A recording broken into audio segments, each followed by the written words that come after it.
I'm a very competitive person, and I realize a couple of things as a sales guy. Most people don't have any finesse, zero. They call and say, "Hey, Brandon, you want XYZ?" And you're like, "Nah, nah, I'm good." Okay, cool. Have a great day. Most people have no finesse, man, but I'm able to figure out what some Hello, you're listening to Ready, Set, Go Real Estate Investing Podcast, presented by Brandon Elliott. This show will be going over all aspects of real estate investing and is intended to educate, motivate, and prepare you to take action on your first or next real estate investment. For more information, please visit BrandonElliottInvestments.com. Thank you for listening and enjoy. All right, let's just get into it. Ryan, what's happening, man? How we doing today? I'm busy as hell and happy and can't complain, I guess. I probably could, but it wouldn't do any good. Yeah. What's that going to do for us? Yeah. I love it, man. I met you actually a couple of years ago at one of Ken Clothier's events in San Diego, and your message always really resonated with me. Yeah, I mean, we all come from some kind of diversity, right? Seeing some of your accomplishments today, I was just reading, like, I knew that you flipped cars. I knew that you flip watches. You got multiple businesses. You do funding, real estate, coaching, masterminds. You got software, author, speaker, all the accomplishments, right? I didn't know to the certain degree that you were doing some of these things. I didn't realize at one point you had 63 businesses. You got 60 plus streams of different income right now. You got 5 million in Rolexes and watches and so forth, and 4 million in cars. Just some wild stuff that if you would have looked back at your life many, many moons ago, I'm sure that you never thought that, some of these things would actually come to fruition. But obviously hard work and the right discipline behind things, it really manifests its own way. But I just want to hear from you. And for any of the listeners that don't know more about your story, do you mind just giving that 30,000 foot view for me and the listeners? Yeah, so I have fucked up more than probably anybody. And I mean, it all started when I was 7. My stepdad adopted me because my dad disappeared, and I changed my name. And ultimately, because of that, kind of changed my identity. At 13 or 14 years old, started, smoking weed, selling weed, got into selling cocaine and meth and X and whatever, everything but heroin, basically, and crack. I never sold crack or heroin. Got arrested at 19, went to about 7 different prisons in a 2-year time frame, maximum security prisons, got out, got my life together, became a millionaire, went back to fucking prison again for some just snafu in the system, and this time went to federal prison. So I've been to 8 different prisons in my lifetime, and got out of federal prison in 2008 and got back into finance. Again, Dodd-Frank happened in 2010. I was a felon, got kicked out of the fucking financial industry, and I am a living example of those who can't coach. I couldn't do my job anymore, but I was really good at it, so I started teaching people how to do what I did. And that's what, when I started this shit in 2010, there were no Gary Vaynerchuks on the internet. There were no Grant Cardones on the internet. These guys all relied on face-to-face selling and DVDs and email lists and stuff like that. So I am, one of the key people, if not patient zero, for responsible for building a business on social media. I didn't have any mentors to look up to that had done it. I didn't have anybody teaching me that stuff. I kind of figured it out. And a lot of what you see today online has come from the ripple effect from me doing that. I just saw something, even as early as 2008, I just saw something changing in the way that social media could be utilized. And I've been, using social media to build businesses for 16 years now. And I've had my ups and downs in business. And like you said, at one point, I owned 4 million in cars and, was selling about $5 million a year in watches. Actually, it was about $3.5 million a year in watches. And, a couple of things for those of you that are young out there thinking about this kind of stuff. At one point I thought having a bunch of cars would be cool until you got to go get them all registered, inspected, oil changes and shit like that. Just really became a pain in the ass. I've had 19 McLarens and Lamborghinis and Rolls Royces and Porsches. Now I've got one McLaren, which I'm probably going to sell pretty soon. I've had it for 3 years, and I've got one Porsche, and I drive a truck, an F-250 most days. I still got 5 vehicles altogether, but I probably need to sell off the McLaren because I have 4 kids now. I don't drive it hardly ever. About 2 years ago, man, you can make money from anything in all reality. And right now, you can't flip cars like you used to. You can't flip houses like you used to. You can't, flip watches that people don't have the extra money for them like they did just 2 years ago. So the climate's changed a lot. But I looked up, and man, and I had all these different ventures and businesses, and they all fed the Apex, which is our business association. They all kind of fed Apex. But I looked up and I was like, look, man, I became an entrepreneur so that I could have time freedom and be my own boss. Now I work for everybody else and I have zero fucking time freedom. I gotta start doing something different. So I made some shifts, and some businesses failed. Obviously, the economy's been pretty rough. The restaurant business and some of our real estate deals went to hell. But on the flip side, I'm like, man, what are the three things I really like? My software company cash flows well, phonesites.com. My Apex business cash flows very well, and my lending business cash flows very well. So I've been niching myself back down per se to the three things that I actually like doing that will actually buy me time freedom. And it's oftentimes I say all this to say this, oftentimes the things that we think will make us happy, shiny watches, flashy cars, all that stuff, ends up being a pain in our ass. 63 businesses, these things that we chase as entrepreneurs. And, I looked up and I got 63 different businesses and maybe even 64. And I'm like, fuck, man, if I just mastered what I'm good at instead of trying to do everything, I could make the money that I've got these other 60 businesses that I don't need, and I could just focus on 4 and do really good at these 4 and still be diversified, still have multiple streams of income based around those 4 businesses, but have a lot more time, freedom, happiness, and less overhead and employees and shit to deal with. And, that's what I've probably done over the last year and a half, is really get back to the basics and the things that matter the most. Yeah. Talking about mattering the most, I know that family is very big to you, and you got a beautiful relationship with your wife. You got 4 kids. You spend a lot of time like that. That's a strong culture that you're really, it looks like you are really passionate about being a father and really guiding them properly. Did you have that growing up? I know that you were adopted at 17 or at 7, and at that point, your father ended up really helping out in many different ways. The one that adopted you. So is it because of the lack that you didn't actually see that, or did you start actually getting a good role model at a younger age that has inspired you to do it yourself? Nah, hell, my stepdad sucked too, Good intentions, but it fucked it up as well.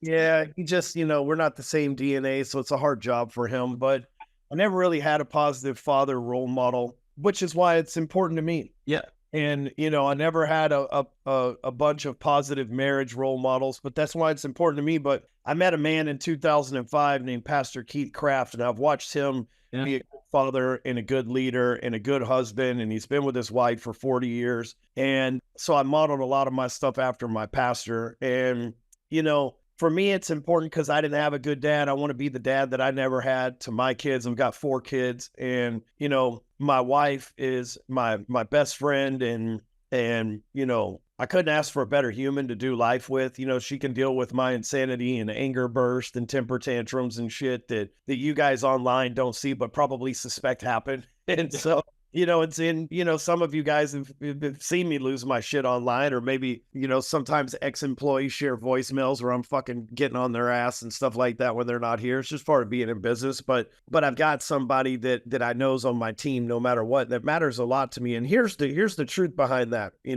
I started a lot of these trends on the internet. When I showed up in a black t-shirt with tattoos, that wasn't the norm back then. Everybody wore a suit and tie in 2010, 11. They dressed like they were a CEO of a company or a sales guy or something like that, and I was like, you know what? I'm just going to do my thing and be myself. I was one of the first people to just start telling stories and cussing in them online. People used to always say, oh, you're not supposed to cuss. And, I was doing the funnel thing before Russell Brunson made it popular. I was doing the Lamborghinis and private jet shit back in 2016, 2017. So a long ass time before everybody had one. And now I look up and I'm like, well, you can finance a Lambo for 10 years.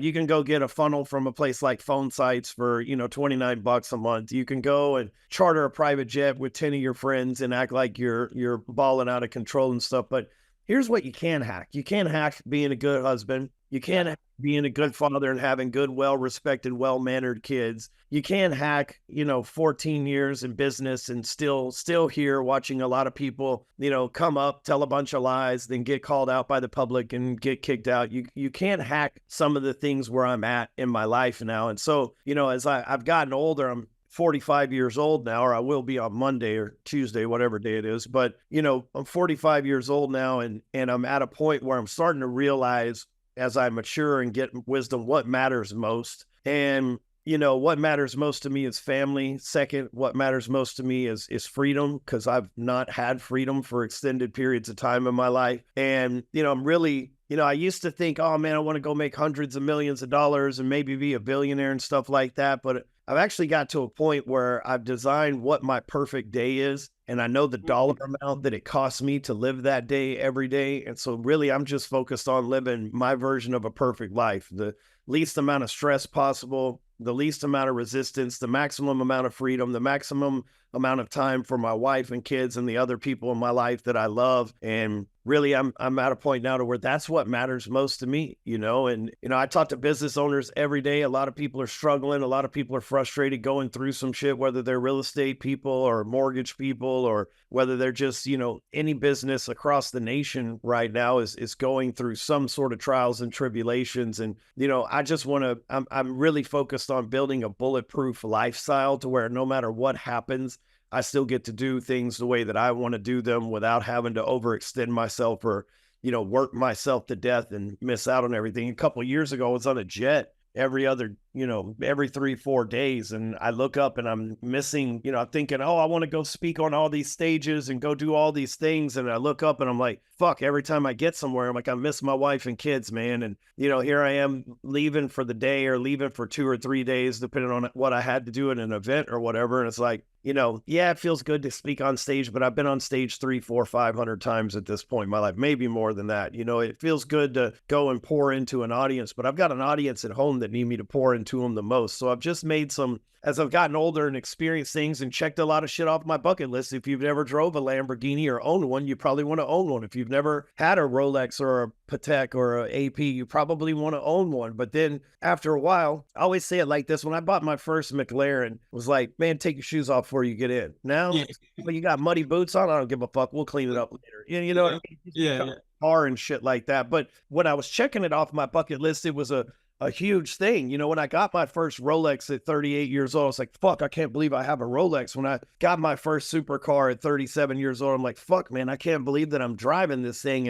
And now I'm like, probably, I made pretty good money flipping cars and watches, so I can't say I'd like to have the money back from them. And it was great experiences. But once you do something and you check it off your bucket list, you've already done it, especially if you've done it 100 times like I have. It's like, okay, what's next? What's next for me is the shit that you can't fake. You can't fake being a good friend, being a good husband, being a good father, running a respectable business, being honest and transparent with people, shooting people straight, whether they like it or not. You can't fake that shit, and that's really the next trend that I hope, I doubt people will, but I wish they'd follow me on that trend like they followed me on some in the past. Yeah, I love that. I think a lot of people resonate with the straight shooter approach and no bullshit. That pisses a lot of people off too, bro. You think you like it until it comes at you. Let's say you're clearly not, but let's say that you're fat and your friends are all telling you body positive bullshit, and I'm the straight shooter, and I'm like, yo, Brandon, you're fat, man. You need to lose weight. And then it hurts your feelings. You're like, Stewman's an asshole, but I'm the only guy in the equation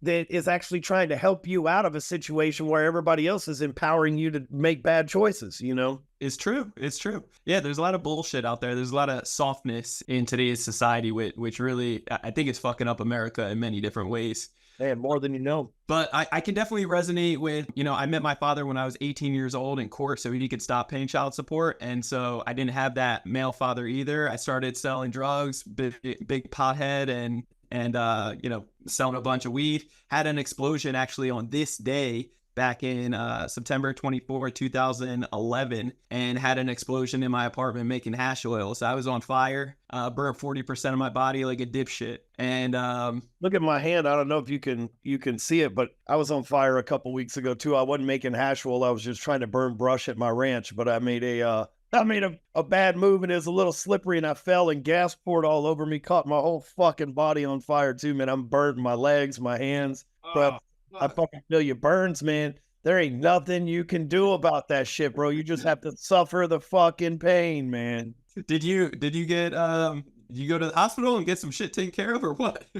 And I'm too much of a fucking, it happened on my cattle ranch. So it's like, you can't be there. First of all, there ain't a fucking hospital out there nowhere. And second Yeah. of all, it's like, I'll just man up and deal with it. But if it hadn't rained 20 minutes before I did this, which was the whole timing of the reason why I set the shit on fire in the first place. But if it hadn't rained and I wouldn't have been able to stop, drop, and roll into a mud puddle, I probably would have needed to go to the hospital, man. Fuck, man. Yeah, that's crazy. That's some real Texas shit over there.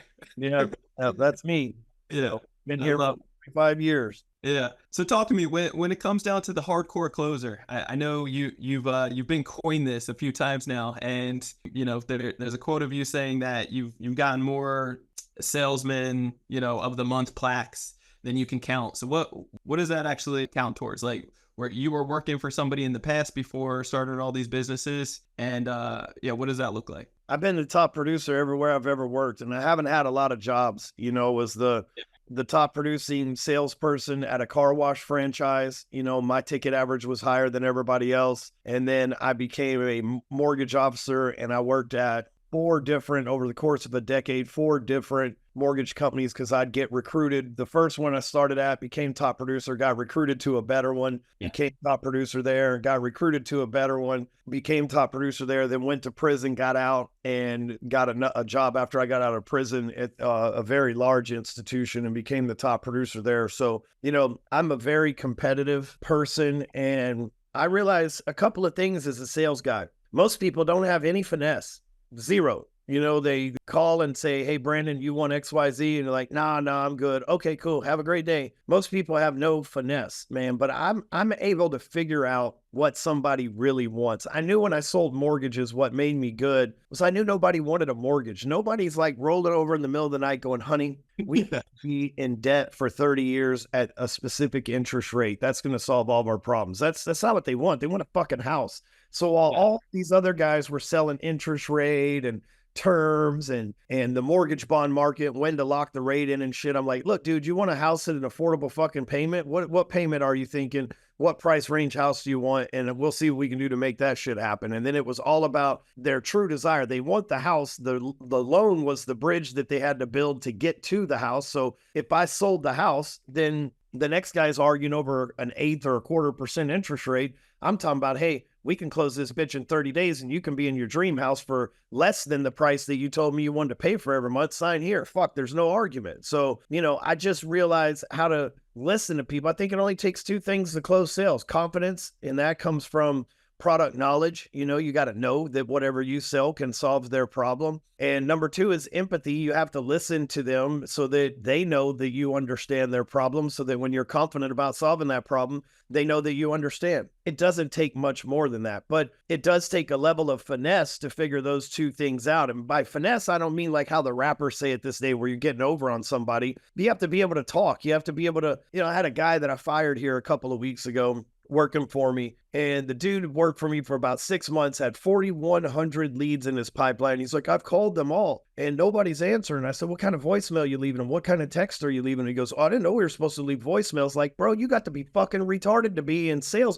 You told me the place where you come from, you were a good salesperson and you did all these things and you never fucking once thought to leave. Do you think people are calling back a random number on a phone without a voicemail assigning to who that phone is and why they should reach out to them? Like, but that's how sadly, most people are. They're like, oh, well, you didn't tell me to leave a voicemail, so I didn't think about that. It's like, well, I thought that was fucking common sense, but we live in a time now where this guy's younger than I am. We live in a time now where common sense isn't so common. In my day, you went to school. If you got bad grades, your parents beat your ass. Teacher stayed on your ass. Nowadays, if you get bad grades, it's racist. You know what I mean? And so, it's just, or it's sexist, or it's fucking misgendering or some shit. And now, I was towards the end of my time in sports as a kid, we didn't get participation trophies. That's the generation after me. And I'm like, it's kind of weird, but okay. But now we're getting participation trophies in education, and we're wondering why we're becoming a nation of idiots. Well, I don't wonder. I know why it is. And,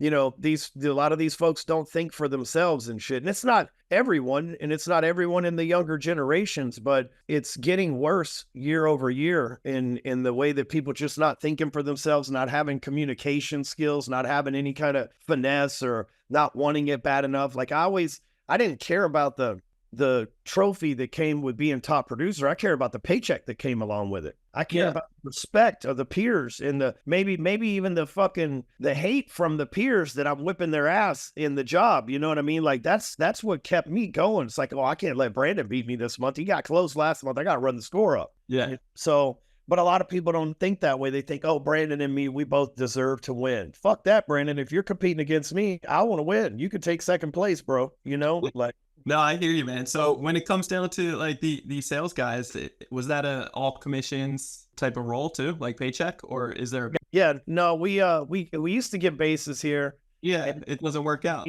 Yeah, people, it's a participation trophy. Yeah, exactly. I've never had a salary or a base income in my fucking life. Right? Yeah. Well, I have it now because I own the fucking company, but it's still meant to be, it's up to me situation. You know what I mean? And so, but I never had a job where, and maybe this is because I'm a felon, but I never had a job where you didn't either get paid hourly, which maybe you had to show up and get paid on the clock for just the time that you worked, or you commission only. And I've been commission only since 2004. So 20 years without, a base salary. And, in any business, whether it's real estate, mortgages, insurance, working for me, selling Apex or phone sites, you're going to have a few weeks, maybe a month where you're not going to get a lot of money. But that's the beauty of commission. We don't cap your income either once you get the shit rolling. Here's what most people's problem is they come here and they're 30, 40 years old. The young guys do well here, but the guys that are already,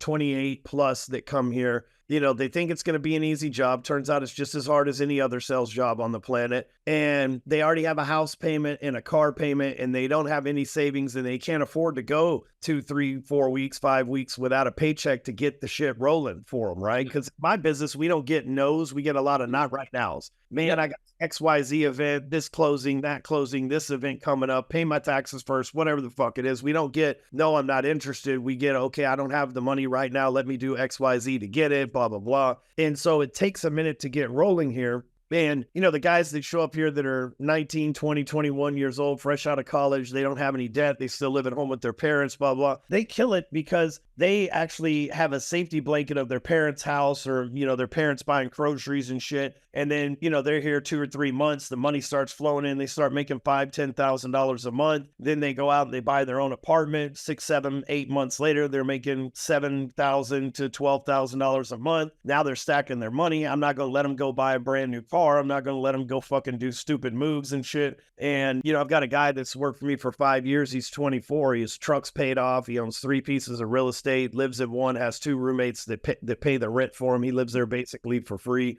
and every now and then he'll come to me and he'll say, man, I'm thinking about getting this car. Don't fucking do it, bro. Don't do it. Because as soon as you start going in debt, trust me, all the fucking options change. And now you're working to pay for debt or working to pay for this new object, as opposed to working for freedom. The longer you can stay free, the better, Yeah. Talk to me for a second. The difference between good debt, bad debt. A lot of people are getting it fucked up, and they kind of, like you said originally, if you don't have the Lamborghini or the McLaren at first, or the Rolex, you may chase those things at first. And then long and behold, the more that you have of it down the road, you're just acknowledging that it's more of a distraction. It's taking away time from what you really desire and what gets you excited. I started seeing that in some of the success that I've had, get a watch, and then I'm like, all right, well, I feel nice when I step in the room for a second, and then I feel like a fucking moron later for wasting 20 grand on it. So talk to me about that for people that are putting their priorities in the wrong order. Well, the truth lies somewhere between Grant Cardone and Dave Ramsey. If you follow both of those guys, right? Like Grant tells you, don't spend all your money, blah, blah, blah. That's not good advice. Dave tells you, don't spend any of your money, drive a 50-year-old car and live in a crack house or whatever that you can afford, right? It's just like the truth. it's somewhere that, so the hardcore closer, me, is somewhere in the middle there. And it's real simple. It's like this, like, don't go into debt that can't make you money. Yeah. You know, I have debt on this 22,000 square foot building that I'm in right now, but this building makes me money. Yep. I have, in the past, I financed Lamborghinis and shit, but I bought them to sell, and I bought them to go to networking events, and I bought them to get into car clubs. They made me more money than I ever paid for them. I bought them for marketing and shit like that. You know, the watches, I was buying and selling watches, and I wasn't doing that to buy and sell watches. But if, Brandon, you can afford $20,000 for a watch, you can afford some money to join Apex as well. You know, hey, you're already successful. You're blowing money on shit like a watch, which means you have a disposable income. You should invest in yourself and be a part of our Apex network. We'll help you make more money and buy more watches if that's what you want to do. And so, you know, if you can make money from it, then you can borrow. But here's what most people do. They go and they want a fancy TV for $5,000, and they don't have, and I don't know how much a fucking TV costs these days. I haven't bought one in a year, but you know, they go and they find a fancy TV they want for $5,000, and they go to Best Buy and they finance it for $5,000, and now they're paying $150 a month for 6 months or 60 months or whatever the case may be. TV's not going to make you any money. You're not going to be able to sell it and get your cash back. And now you're in debt for something that was for purely pleasure and entertainment reasons versus going and buying a rent house. And you go and you put some money down on a rent house. And it doesn't have to be an expensive one. Some people are like, well, fucking $5,000 for a TV is different than a rent house. I bought a house for $27,000 4 years ago that I got for sale for $100,000 right now. So, you know, I paid cash for that house, been sitting on it, making $1,000 a month for the last 48 months. And now I'm about to sell it for $100,000, right? So, you know, going into debt on something like that is totally different. You know, I've got quite a few pieces of real estate. I got some houses that are $400,000 and $500,000, and I'm in debt, you know, $250,000, $300,000 on them, but I'm making money every month. Plus I'm getting appreciation when I get ready to sell them. So if you go into debt, you have to look at it as, this thing that I'm going into debt for going to make me money. Now, here's where most people lack finesse. We'll go back to that word before. Most people go buy a Lamborghini, for example, and they'll pay it out and they don't do shit with it, but you can make money with that Lamborghini. You can go to the car meetup and meet other people that can send you referrals in business. You can use it as a marketing thing online. You can, you know, the mechanic that works on Lamborghinis, he knows all the fucking rich people in the area that have nice cars and can make introductions to you. You know, you can go and get involved in charity and give, you know, kids with cancer, kids that are income deficient and their families are poor. You can give, there's all sorts of charities that give kids rides in supercars, and then you get in tight with the charity where rich people donate to charities and shit. So there's ways that you can monetize anything. You just have to know, you have to have a plan and have some finesse of, if I buy this TV, can I charge my friends $5 once a month to come over and watch the UFC or whatever the fuck it is, right? But you should have a monetization plan before you go into debt on anything. Yeah, that's good. I love that. Talk to me about sales objections for a second. You know, at the end of a close, I know that you have, in your space, you have a lot of people that say they want it, but possibly right now they need to figure out money or whatever it may be. When it comes down to the sales objections at the end, they say they need to talk about it or talk to their wife or whatever bullshit that they come up with, and they can't make a decision right then and there on the spot. How do you typically train your sales guys? Well, you know, years ago, before it was popular, we were the one call close place. And, you know, the consumer gets smart over time. And nowadays we have like a weaker society. They don't like their objections handled per se the way that they did just 5 or 10 years ago. So now we have a 3-step closing process: set an appointment, do a presentation, follow up with them. And the real money is in follow up. Because even if you're good at one call closes, which occasionally happen, even if you're good at those, there's going to be a lot more people who don't one call close. So the true game is following up with people. You know, sometimes objections are real. You know, if a guy tells you don't have the fucking money, he doesn't have the money. You could tell him, you could say some shit. Well, what if I told you give me $1 today and I give you 10 million in 2 weeks? Would you come up with the money? You're like, fuck, I still don't have a place to come up with the money. You know, the only way they'd be able to do that is go get $1 from somebody else and then split the income with them or whatever the case, right? So, you know, what I believe is there's bullshit objections like, you know, I don't think I'm ready. I don't think I belong. I'm not sure I can do this. And we can overcome those because those are simply limiting mindsets. But there's other objections like, you know, hey, I need, you know, 10 grand. Cool. I need 2 weeks to come up with it because I got XYZ event happening. Or I truly have a business partner and I want to do this with them. And I don't want to spend the money without letting them know because we're already on bad terms because of some mistakes in the past. Like there's real objections and fake objections. And your job as the closer is to know what's real and what's not, you know, and what's a real objection that you're going to have to handle with follow-up and reminders, or what's a bullshit objection that they just need to get over in order to move on and get the results that they want. So that's the big differentiator. But like I said, we have a 3-step process. I sell to business owners. So they're busy. If I call you right now, you're most likely not going to answer the phone or you're not going to have 20, 30 minutes to talk. You're just not, right? Because you're busy. So number one is, hey, I know you're busy right now. Let's set up an appointment for a time that you're not busy. How does Tuesday at 3 p.m. work? Okay, cool. I got time then. Okay, I got you down. I'm going to call you then. We'll have a quick 20, 30-minute conversation, lead you to a decision. Yes or no doesn't matter to me. And we'll see where we go from there. Then after they make the decision, they usually don't say no. A lot of times they say yes. They usually don't say no. They say not right now. And that's my key for what category are they in. Or is it not right now? They're going to close in 2 weeks. So probably need to follow up with them every couple of days. Is it not right now? I'm going to close in a few months. I probably need to follow up with them once a week. Or is it not right now, but some point in the future, probably follow up with them once a month. Yeah, that's good. I love that. So when you got out of prison, what did it look like before you actually moved forward and started your own business? And what sparked that? Well, the first time I got out of prison, I just went to work at the car wash and I had a dream. My dream was if I became the best car wash guy, I could work my way up, manage them, become general manager, and maybe one day save enough money to own them. In 2004, a customer to the car wash came in, gave me a job in finance. And my job was one day, my goal then became, well, maybe one day I can own a bank. 2007, yeah, I think it was 2007. I went to federal prison. I walked in a millionaire and I walked out divorced with $25 to my name, living in a halfway house. But I knew I had already had success before and I had a belief that I could go get it again. And I did. And even though the financial markets were down 2008, 9, and 10, I did pretty well, 6 figures, multiple 6 figures a year during that time. And then 2010, I'm like, fuck, well, that job's gone. I'm not going back to washing cars. What am I going to do? And, you know, I started the social media thing that you see today long before anybody else was doing this. And it was like very difficult, but I stuck with it. A couple of years later, we caught some momentum. A couple of years after that, we're doing 6 figures a month. A couple of years after that, we're doing multiple 6 figures a month and so on and so forth to where we're at today. And it got to a point where it was like, you know, like I know that if I just work, anything that any of us wants on the other side of hard work and determination. And if I just stick to something and don't quit, I'm going to end up winning in the long run. And we're going to go through points where it's very difficult. Being a business owner is the fucking hardest thing I've ever done. If I could go back in time, I would find somebody like a Grant Cardone and I'd be their number 2. I don't like the fame. It's not for me.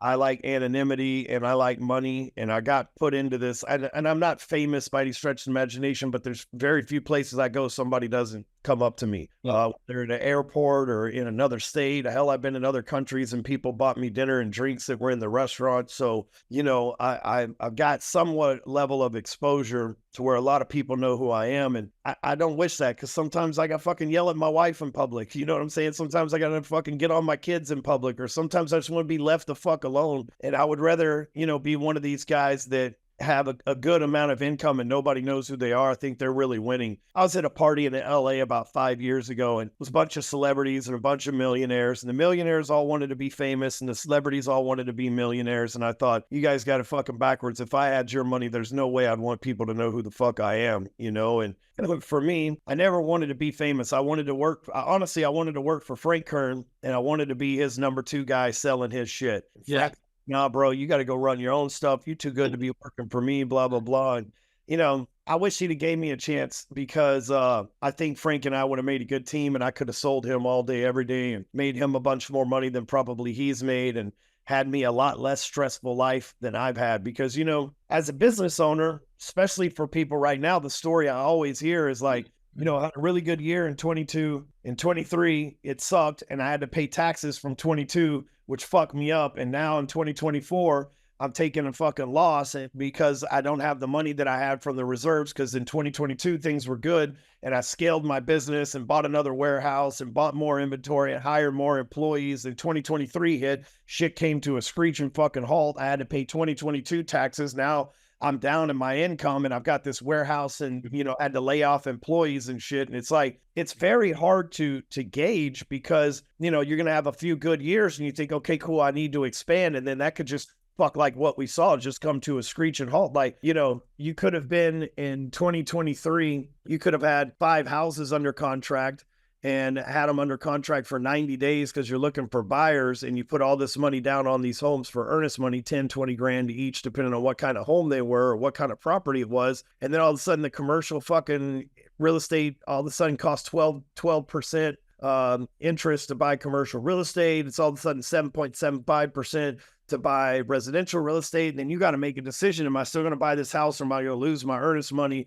So on and so forth, you know, and the shit just kind of happened out of nowhere. The Fed seems like every other week they were raising the rates and shit like that. So you know, it's very hard to gauge. And, you know, we're in a down cycle right now, but that doesn't mean that here in another year and a half, 2 years, we hit another good stride and we're fucking kicking it and running on all 8 cylinders again. But, you know, a lot of people are really struggling right now for 2 reasons. The one that I just named, the other is when somebody has a record year or a record month, that becomes their identity. And then when they can't get back to that, they're thinking, but I'm a 20 grand a month guy and I'm making 5 grand a month right now in this bad economy, but I set myself up to live a 20 grand a month lifestyle and I can't fucking live that. So I'm mad at myself. I'm mad at existential situations and so on and so forth, man. And so, you know, a lot of people, they don't realize that that's the struggle an entrepreneur goes through. When it doesn't matter what you're doing, whether it's real estate, oil and gas, whatever the case may be, there's always 1 or 2 markets that are winning. And this is the first time in a long time where I've seen it where like 98% of the markets are fucking losing right now. And a lot of people don't talk about this publicly, but I deal with it behind, you know, strategy sessions and shit like that on a regular basis. And,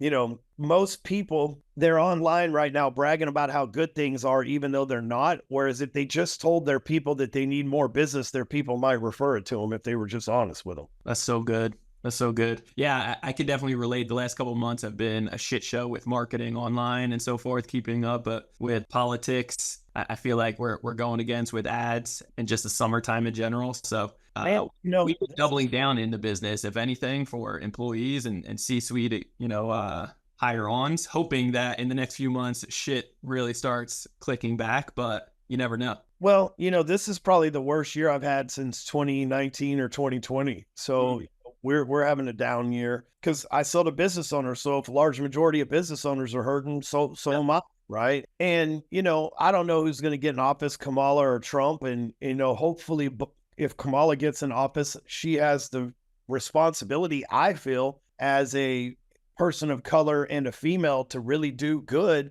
so that other people that are, you know, she'll be the second, you know, we'll call her the black president. She'll be the second black president that we've had. Obama did a good job, and a lot of pressure was on him because if he was the first black president and he did a terrible job, then nobody would ever elect a black man again in America. That's just facts, right? And so if she's the first black female president and she does a terrible job, they're not going to elect another one of those either. So thankfully, Obama did a great job and left that door open. You know, he had to fight from some of the chaos that Bush left. But, you know, no matter whether you like Obama or not, about 3 years into his presidency, shit started turning around and getting good again. And then Trump poured some gas on that and made it good. And then Biden, old stuttering Biden, he fucking came in and undid a lot of shit that Trump did, which, you know, took us back to like maybe the first 4 years of Obama's administration and fucked things up. And it takes a couple of years for those things to kick in. So hopefully when Kamala gets in there, 2 things, she's going to want to get reelected. So she needs to do a good job to get reelected. And she needs to do a good job to set example and not make it to we're never fucking electing a woman again. Look what she did to the country. You know what I mean? If Trump gets in, we know what we can expect. You know, a lot of the same shit that we got from 2016 to 2020. So, you know, I think whoever gets in office has a lot of pressure on them to make things good. And in my opinion, I think that the Democrats in Congress and the president that we have right now needed to make things bad because government loves having problems to solve that they caused. And so they love to say, hey, all these things were caused by Trump. Things are bad right now because of Trump, and we turned it around. So I think she's going to have to do that too. So, I think either way, hopefully, either way, whoever gets into office, they've got a lot of work to do to turn things around, but hopefully that's their agenda. But right now, it seems like we're more focused on fucking killing babies and banning guns than we are putting money in the fucking pockets of the average household in America. That's what matters most, right? Like, if you can't afford, if you don't have money, you can't afford an abortion or a gun anyway. You know what I'm saying? So it's just fucking stupidity. The shit we put out there these days, that's the important pressing, agenda of one party or another, is very foolish, because I don't give a fuck if somebody else, I'm not pro-life or pro-choice. I'm like, I got kids in my own family. I don't give a fuck what somebody else does. Like, you want to kill them, you want to raise them, I don't give a fuck, right? I don't care if a felon has guns or a bank robber has guns or everybody has guns, because if there's more people with guns, then the bad guys with guns can't stand out. They can be equalized a lot easier. I feel more comfortable in a room where everybody's packing heat than in a room where only one guy's packing heat, because that one guy can take us all out. If everybody's packing heat, he's only going to get one or two of us before someone gets a shot off, and a lot of people don't think that way. And even if you ban guns, there's still always going to be the one lawbreaker guy that has a gun anyway. And now he's got a distinct competitive advantage against everybody versus a state like Texas or Oklahoma, where you can just open carry and be like, bitch, fuck around and find out. You know what I mean? I prefer that. So, I think a lot of the things that we discuss these days in the political realm are fucking stupid. Who cares? You want an abortion, get an abortion. You don't want an abortion, don't get an abortion. Nobody gives a fuck. Go fucking do what you ever want to do. As long as my wife and I aren't having that conversation about our kids, then fucking doesn't matter to me. And it's the same thing. It's like, you want to be gay, be gay. I don't give a fuck, but it doesn't need to be on every TV show, and it doesn't need to be a political talking point. Like, if you like the same sex, then fucking go like the same sex, but just like, we're not running a heterosexual agenda and shit. So a lot of the things that we got people focused on, we shouldn't be focused on. The thing that we should be focused on is, how do we get more money in the hands of the average, everyday, ordinary American that's stressing out and in a bad financial situation right now, to where they're not angry on the internet. They're not fucking mad at this, that, and the other. Everybody's prospering. Everybody looks good. Our cities are clean. Homelessness is cleaned up, and the cops are empowered, and we're in a safe fucking country that looks like Dubai or something like that, Yeah. We just came back from Dubai a couple weeks ago, and it was really eye-opening to see how the government runs things over there, and just like how they support the people, how they support the businesses. It was pretty inspiring, to say the least. Well, there's no taxes there, and they're tough on crime. Those are their main policies. You can go to the bathroom in Dubai and leave a Louis Vuitton bag outside of the bathroom, and nobody will touch it because they'll lose their fucking arm. Here, you can't leave your DoorDash or your Amazon packages on your front porch without somebody fucking stealing them. You know what I mean? Because there's no consequences. No consequences, right? And we used to be a country of law and consequences. Now we're celebrating criminals. Oh, George Floyd, he was a great dude. Really? The hell, great dude? Yeah. Like, whether he was choked to death or whether he overdosed on fentanyl, either way, he did something to have a run-in with the cops. And maybe the cops did overstep. Maybe they didn't. I wasn't there, so I don't fucking know. But either way, I know every time that I've had a run-in with the cops, I did some fucked up shit. They don't just show up picking on people for no fucking reason. They don't just go, oh, look, it's a black guy. Let's go fuck with him and get the fucking whole country upset with us. That's not what happens. But the more people feel empowered, we see it on social media all day, every day, where guys talk shit to the cop, and the cop makes a move. People are like, that cop's wrong. I was like, did you not hear what the fucking guy just said to him? Yeah. You know what I'm saying? Like, they're people in authority. Go try that. Go try talking shit like that to a congressman and see if his fucking bodyguards don't beat the shit out of you. Then what are you going to do? Yeah, that's true. It's a wild world that we live in, to say the least. It is, and again, it's because people are focused on the wrong shit. They're focused on, things that, like, our government shouldn't be involved in abortions. It should be medically controlled, but not government controlled. Our government shouldn't be saying DEI and if you're gay, this, that, and the other. It's like, those are personal choices. Do what the fuck. We should all have a meritocracy to where if you're good at something, you get the job. If you have the money, you can buy the thing. That's all that matters. And the main thing that we got to to focus on in this country is getting dollars back in people's pockets, because I've never seen it in my 45 years where the plug was pulled on the financial system just literally within about a 6-month period of time. Like crypto went away, NFTs went away, cars went away. People were selling cars above sticker price, making a killer living. People were selling real estate above sticker price with a low interest rate, making a killer living. And they just like fucking stopped everything. People were making good money in oil and gas. People were making good money in the stock market. People were making, they just said like, fuck all of y'all. We're taking our ball and going back to Washington, and y'all can just fucking stare at the basketball goal and wonder how you can get back in the game some other way. Yeah. Yeah, it's wild. What you're saying here is like all political talk that, dude, it'd be wild if they let felons actually run. Because, Trump's technically a felon. Yeah. You're right. You're right. Become our first felonious president, and that might set a, and if he does a good job as a felon, that might, I've always said I'll make I'll make a decision in 2040. I don't think, I'm a big fan of Andy Frisella, and Yeah.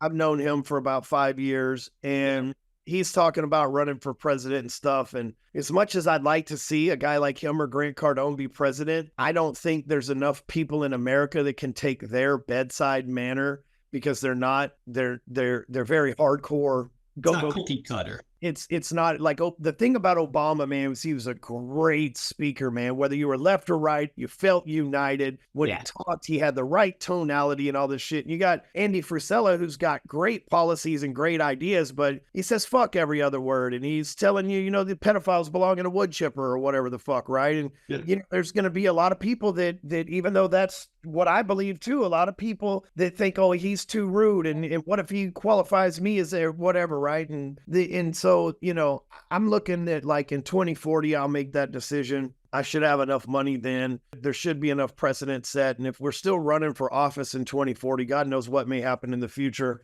then, I might give it a run. The thing is, I just don't know if people could take the amount of truth a guy like me or Grant or Andy Frisella. We're not going to sugarcoat shit. You want something sugarcoated, go eat Frosted Flakes, motherfucker, because that's all the sugarcoating you're going to get from us. Yeah. I love that. I think the world needs it though, and hopefully that's needs and wants are two different things though. Oh, for sure. They need it 100%, but they fucking 55-60% don't want to know the truth. They want to be okay to be fat. They want to be okay to be a drug addict. You'll see people recording drug addicts doing crazy shit, and they're like, you should just leave them alone. They're mentally challenged. What if they're not mentally challenged? What if they're just pieces of shit that decided that you don't know their story, right? And maybe if somebody did go up to them and go, why are you being a piece of shit and being a drug addict when you could go out here and be like Stewman, who was a drug addict and left fucking prison? He seems okay. So there's proof that it can be done. Why don't you get your shit together, right? But that's not, people don't like the truth, man. Because here's the thing. Humans are motivated between pain and pleasure. And lies are awfully pleasurable. And the truth is awfully painful. Pain is a bigger motivator than pleasure. But people, and so that's why bullying is important. You know what I'm saying? I was bullied as a kid. It got me stronger. I beat that motherfucker's ass at some point. Felt good about it. Like people on the internet at one point told me I was fat and out of shape. So I started working out, getting in better shape, Like we need that, even though it hurt my fucking feelings and made me mad at those people. I need my feelings hurt because pain is a motivator. At one point, David Goggins was fat. Motherfuckers were calling him a fat piece of shit and everything else. That motivated him to go on to change tens of millions of lives in the fitness realm and save millions of lives from being a Navy SEAL. We need people. It's not bullying. It's people telling you the truth that you don't want to hear. And bullying is what the victim says when they don't want to hear the truth. Oh, you're bullying me. There was a lady on the internet the other day talking about why she doesn't put her shopping cart back. She had some fucking slew of bullshit excuses. And I said, lady, this is why you have a double chin. You're fucking lazy. And she sent hundreds of her fucking followers. This lady's a doctor too, by the way, like a PhD doctor. And instead of just being like, man, shit, maybe I should put my cart right back, not be a piece of shit and lose some weight. She sends hundreds of followers to text me and my wife on Instagram talking about he's violent and he's hitting on her and he's in her DMs trying to sleep with her. I'm not fucking no fat lady. I'm not doing it. I'm not like, get the fuck out. Have you seen my wife? You think I'm slacking this bitch's fucking DMs? First of all, now you're not only fat and lazy, you're a fucking liar. But that's the world that we live in. And all of those ladies look the same, have the same ideology, and none of them thought for 1 minute, maybe I shouldn't be a piece of shit and maybe I should put my cart back, because People need those parking spaces. And the guy that works there has to walk around the whole entire parking lot picking up our laziness instead of just going there like his job's designed to pick it up the carts there to where he can be more productive for the company. But oh no, there's a reason I don't put my cart back because I don't feel safe. Well, then move out of that fucking neighborhood. Don't go to that store anymore. Yeah. You know what I mean? If you live in LA and you don't feel safe, maybe you should fucking move. If you don't feel safe in a parking lot with your kids, maybe don't fucking live there. I mean, I'm no genius, but I'm just saying, like, fuck. But this is the world that we live in, you know? Yeah. No, I couldn't agree more, man. It's wild, to say the least. You have a funding company and you're doing your part to start making an impact and really start changing some things. Can you just explain a little bit more about that? We do similar things. We teach people how to get funding from banks, more on the 0% credit card side. That's how I got started into real estate. So I would love your feedback of what you're doing with that. And then I want to respect your time and start wrapping things up for you.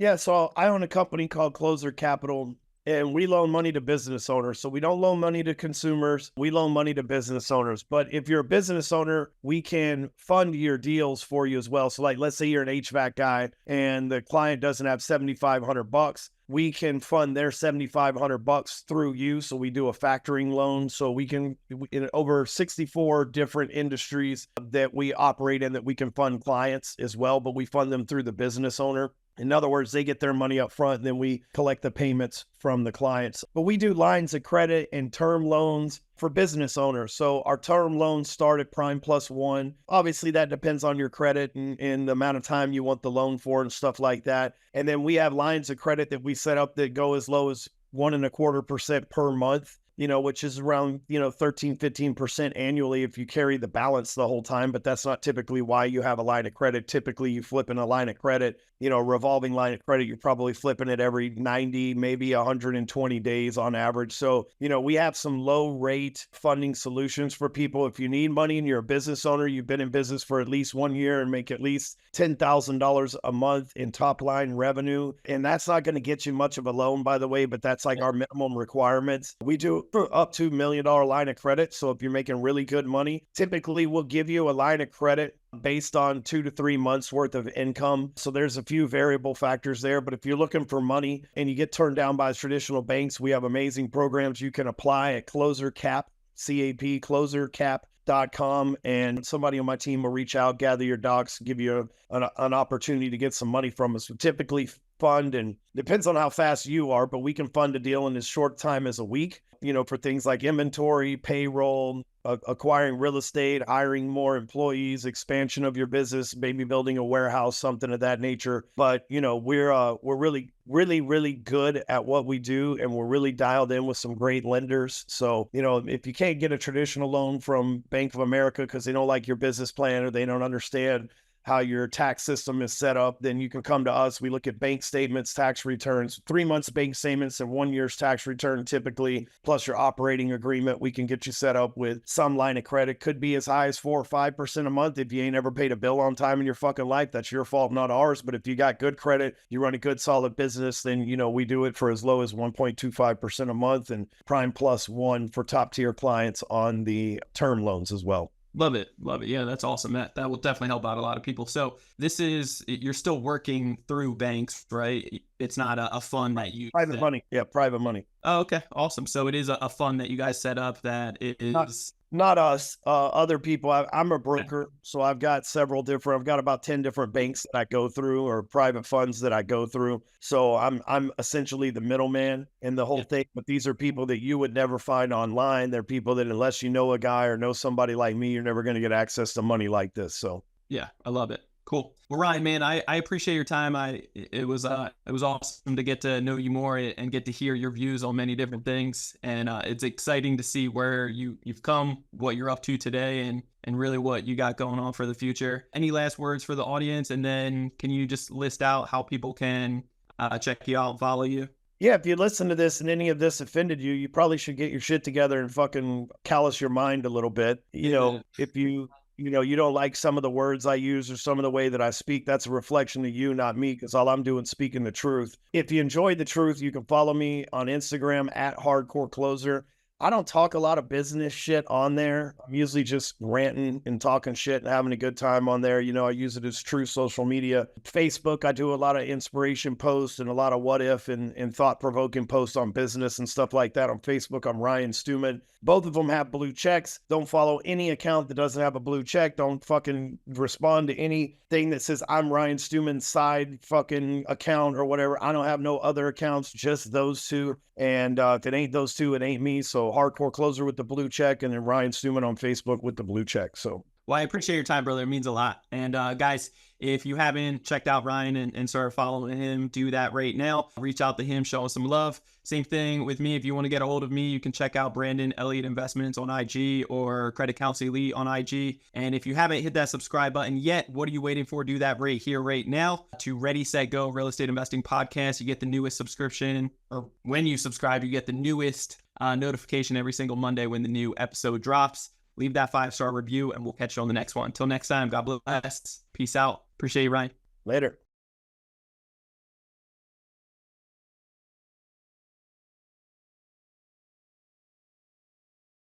Awesome, man. Cool, brother. Anything that I could do for you or help out in any way? Send me referrals, either Apex or Closer Capital. Are you a part of any business associations or masterminds or anything like that? Yeah, we're in. I do one-on-one coaching with Kent Clothier. I've been a mastermind junkie in a lot of douchebags out there. For like I don't know, like Cole Hatter and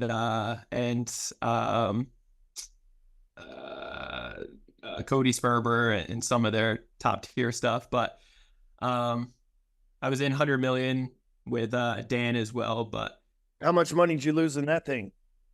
Luckily I didn't invest in any of their products or any of their funds. Thank God. A lot of my friends did, though. It sucks, man. It really sucks.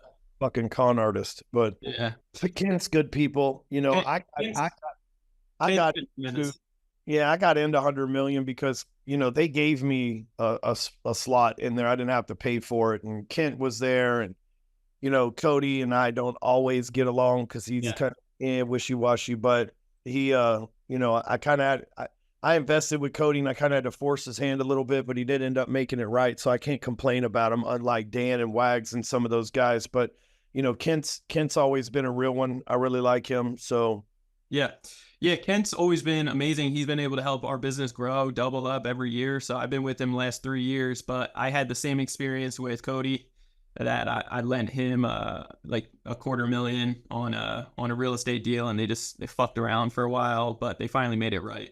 Yeah, he slow paid me, so but I ended up getting my money, so that's all that really matters. So for sure, yeah.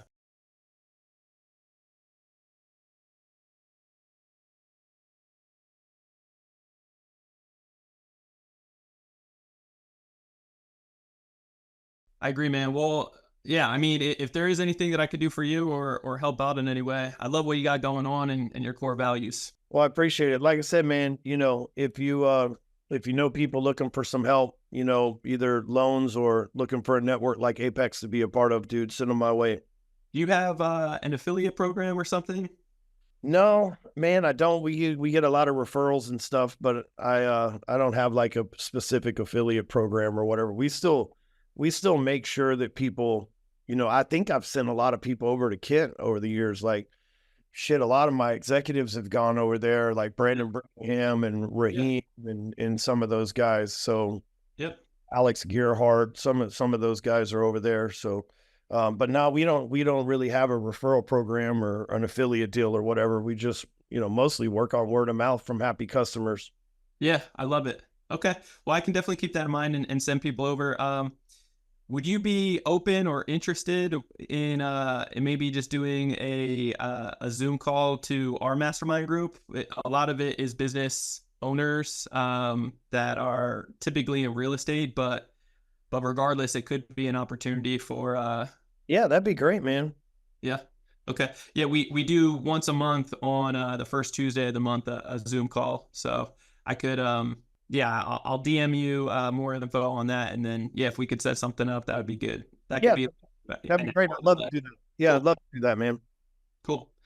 Cool, man. Well, I appreciate your time, brother. What else you got going on for today? Anything crazy? Just back to motherfucking calls. So okay.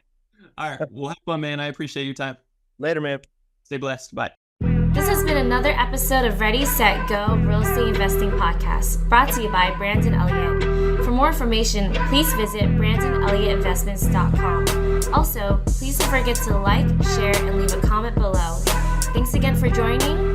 Until next time, God bless.